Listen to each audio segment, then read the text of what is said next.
आखिर कौन है प्रेमानंद महाराज, जिन्होंने विराट कोहली से लेकर बड़े बड़े सेलिब्रिटी को अपना भक्त बनाया हुआ है? कैसे प्रेमानंद महाराज जी साधु बने और उनके पास ऐसी कौन सी दिव्य शक्ति है जिसकी वजह से इतनी बड़ी समस्या होने के बाद भी वे अभी तक जीवित हैं? क्या प्रेमानंद महाराज जी सही में भगवान श्री कृष्ण के अवतार हैं? इसकी सच्चाई के बारे में जब आपको ये सबूत दिखाएंगे तो आप भी यकीन नहीं कर पाएंगे। तो चलिए जानते हैं प्रेमानंद महाराज जी के बारे में कुछ ऐसी बातें जो बेहद कम लोगों को पता है। प्रेमानंद महाराज जी को आज कौन नहीं जानता। वे इन दिनों सोशल मीडिया पर इतने वायरल हैं कि उनके भजन और सत्संग सुनने के लिए लोग विदेशी से भी भारत आते हैं। केवल आम जनता ही नहीं बल्कि बॉलीवुड से लेकर क्रिकेट जगत के कई बड़े बड़े सेलिब्रिटी भी प्रेमानंद महाराज के भक्त हैं। इतना ही नहीं, जब प्रेमानंद महाराज जी वृंदावन की गलियों में निकलते हैं तो उनके दर्शन पाने के लिए लोगों की भीड़ लग जाती है और उनके दर्शन पाकर लोग अपने आप को धन्य महसूस करते हैं। प्रेमानंद महाराज जी की ख्याति का अंदाजा इसी बात से लगाया जा सकता है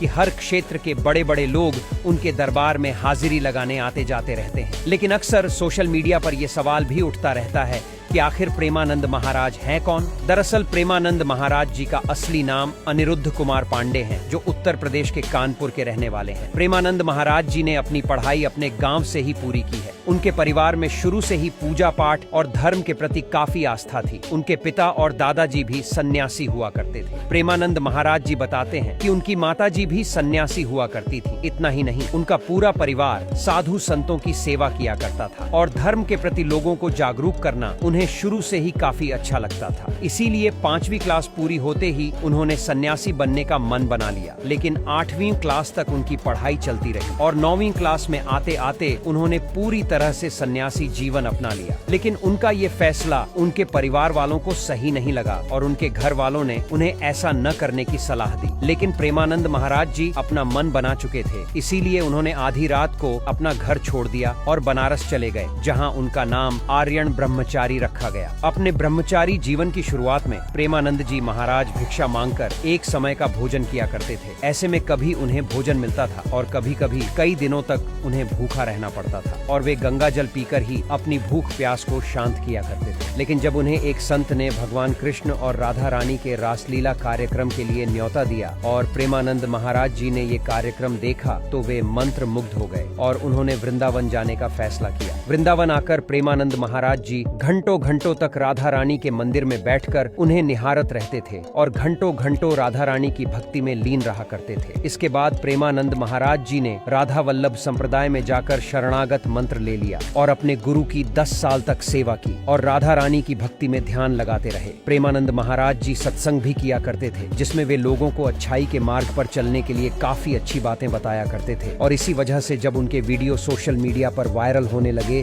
तो केवल भारत ही नहीं बल्कि विदेशों में भी उनके लाखों भक्त बन गए और आज बड़े बड़े सेलिब्रिटी भी प्रेमानंद महाराज के दर्शन के लिए वृंदावन आते हैं। कुछ लोग प्रेमानंद महाराज जी को भगवान कृष्ण का अवतार भी बताते हैं, लेकिन प्रेमानंद महाराज जी का कहना है कि वे तो केवल भगवान कृष्ण और राधा रानी के एक छोटे से भक्त हैं। इससे ज्यादा वे और कुछ भी नहीं है और यदि किसी को भक्ति करनी ही है तो वे उनकी नहीं बल्कि भगवान कृष्ण और राधा जी की भक्ति करें। दोस्तों, प्रेमानंद महाराज जी के सत्संग सुनकर बड़े से बड़े पापी लोग भी अच्छाई के मार्ग पर चलने के लिए तैयार हो जाते हैं। क्या आप भी प्रेमानंद महाराज जी को एक सच्चा संत मानते हैं? तो वीडियो के कमेंट में राधे राधे लिखना बिल्कुल न भूलें।